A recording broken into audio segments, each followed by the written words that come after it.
जामनेर तालुक्यातील ताज्या बातम्या व ठळक घडामोडींसाठी पाहत राहा JBN महाराष्ट्र।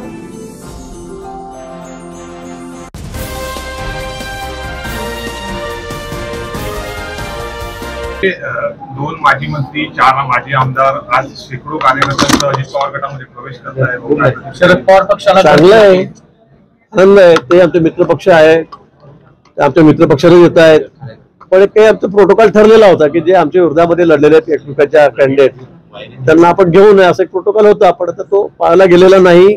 आम्ही बोलूवरती त्या बाबतीमध्ये, परंतु ते घेत आहेत, चांगलं आहे। शरद पवार गटाला सोडून किंवा उभाटाला सोडून अनेक लोक आता महायुतीमध्ये येत आहेत, त्यांचं स्वागत आहे। आपले शहरातले नेते तुम्ही अजित दादांची काही चर्चा केली का या संदर्भात? नाही, मी या संदर्भामध्ये कुठल्या अजितांशी चर्चा केली नाही किंवा त्यांनी आम्हाला विचारलेलं नाहीये, त्यामुळे असं चर्चा करण्याचं काही प्रश्न आहे की त्यांचा पक्ष आहे, त्याचा निर्णय आहे।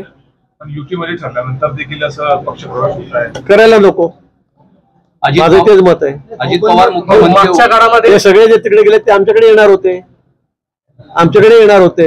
गेल्या 2-3 महिन्यापासून इलेक्शन झाल्यापासून गुलाबभाऊंची मी चर्चा केली, त्यांनी नकार दिला, त्यामुळे मग आम्ही त्यांना घेतलं नाही। आणि साहजिक आहे, आम्ही मित्र पक्षात आहोत, त्यामुळे यांच्या विरोधामध्ये ते लढलेले आहेत, पारोळ्याला लढलेले आहेत, त्यामुळे आम्ही त्यांना घ्यायचा प्रश्न येतच नाही। प्रवेश होत आहे असं म्हणायचं, महायुतीच्या विरोधात पक्ष प्रवेश होत आहेत का यांच्यामध्ये? नाही, विरोधात असं मी म्हणणार नाही। आता त्यांनी जसे लोक घेतले तसं आम्हाला काही ठिकाणी मार्ग मोकळा आहे, मग त्या ठिकाणी त्यांनी बोलायला नको कोणी। मागच्या काळामध्ये अनेक ठिकाणी आणि जिल्ह्यामध्ये वेगवेगळे प्रश्न आहेत, प्रत्येक स्थानिक प्रश्न वेगवेगळे आहेत।